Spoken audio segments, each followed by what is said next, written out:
ଆଜ୍ଞା ନମସ୍କାର। ନିଜସ୍ୱ ସମୀକ୍ଷକ ପ୍ରଭୁ ଆଚାର୍ଯ୍ୟ ଭୁବନେଶ୍ୱର। ଆଜି ଗୋଟିଏ ଜିନିଷ ବହୁତ ଆନନ୍ଦିତ ଦେଉଛି। ମୁଁ ନାଗରିକତ୍ୱ ହିସାବରେ ଓଡ଼ିଶାର ଜଣେ ସମୀକ୍ଷକ ହିସାବରେ, ନିଜସ୍ୱ ସମୀକ୍ଷକ ହିସାବରେ ଯେଉଁଟାକୁ ଦେଖେ ଆପଣମାନଙ୍କ ପାଖରେ ପହଞ୍ଚାଏ, ମୋତେ ନିଜକୁ ଗର୍ବିତ ଲାଗୁଛି ଏବଂ ଖୁସି ଲାଗୁଛି।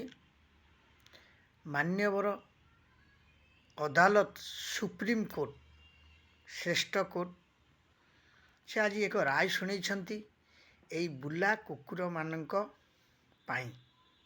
ଅତି ଆନନ୍ଦିତ, ଅତି ଆନନ୍ଦିତ, ଅତି ଆନନ୍ଦିତ। ମୁଁ ବିଭୋର ହେଇଯାଇଛି ଆଜି ସେଇ ରାୟରେ।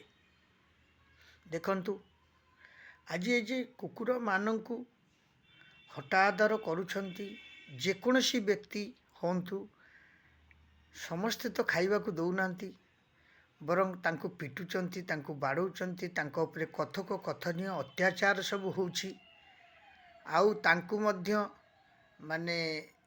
ତାଙ୍କ ପାଇଁ ଆଜି ଲଢ଼ୁଥିଲେ ଜଣିଏ ବ୍ୟକ୍ତି, ଆଜି ତାଙ୍କର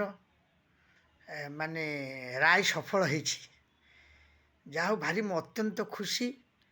ଆଉ ଏ ଖୁସି ବିଭୋରରେ ମୁଁ ସମସ୍ତ ସୁପ୍ରିମକୋର୍ଟ ନିଜେ ଅର୍ଡ଼ର ଦେଇଛନ୍ତି ଯେ ସମସ୍ତ କୁକୁରମାନଙ୍କୁ ଇଞ୍ଜେକ୍ସନ୍ ଦେଇକି ପୁଣି ଯେଝା ସ୍ଥାନରେ ଛାଡ଼ିଦେବା ପାଇଁ ମଧ୍ୟ ଅର୍ଡ଼ର ଦେଇଛନ୍ତି। ସୁପ୍ରିମକୋର୍ଟର ଜଜ୍ ଆଜ୍ଞା ଦେଇଛନ୍ତି। ତେଣୁ ମୁଁ ଅତ୍ୟନ୍ତ ଆନନ୍ଦିତ। ଆଉ ଗୋଟିଏ କଥା କରିବା ଦରକାର, ଯେଉଁମାନେ କୁକୁରମାନଙ୍କ ପ୍ରତି ଅତ୍ୟାଚାର କରୁଛନ୍ତି, ବାଡ଼ଉଛନ୍ତି, ପିଟୁଛନ୍ତି, ସେମାନଙ୍କୁ ଗୋଡ଼ଉଛନ୍ତି, ସେମାନଙ୍କୁ ଗରମ ପାଣି ପକାଉଛନ୍ତି, ତାଙ୍କ ଉପରେ କଥନୀୟ ଅତ୍ୟାଚାର ହେଉଛି, ସେମାନଙ୍କ ଉଦ୍ଦେଶ୍ୟରେ ସମସ୍ତ ପ୍ରଶାସନକୁ, ପୋଲିସ ପ୍ରଶାସନକୁ ଦାୟିତ୍ୱ ଦିଆଯାଉ ଯେ କି ସେମାନେ ଏଫଆଇଆର୍ ମଧ୍ୟ ଗ୍ରହଣ କରିବେ ସତ୍ୟାସତ୍ୟ କଥା ଉପରେ।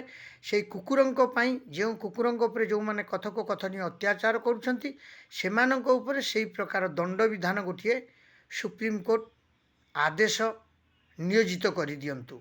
ତାହେଲେ ସମସ୍ତେ ଏଇ ବୁଲା କୁକୁରଙ୍କ ପ୍ରତି ଦୟାଳୁ ହେବେ, ଶ୍ରଦ୍ଧାଳୁ ହେବେ ଏବଂ ସ୍ନେହ ଭାବ ଦେଖେଇବେ। ସେମାନେ ବାଧ୍ୟ ହୋଇକି କାମୁଡ଼ିବେନି କାହାକୁ। ଆଜ୍ଞା, ସେମାନେ ରାତିରେ ଜଗୁଛନ୍ତି, ସେ ଗୋଟେ ପ୍ରକାର ହେଉଛନ୍ତି ଆମ ଗୃହର ସିକ୍ୟୁରିଟି।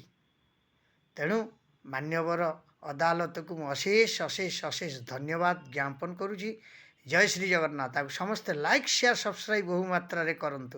ପ୍ରଭୁ ଆଚାର୍ଯ୍ୟ ଭୁବନେଶ୍ୱର, ନିଜସ୍ୱ ସମୀକ୍ଷକ। ବହୁ ଆନନ୍ଦିତ ମୁଁ ଆଜି, ବିଭୋରିତ ଆଜି ମୁଁ। ଜୟ ଜଗନ୍ନାଥ, ସତ୍ୟର ଜୟ।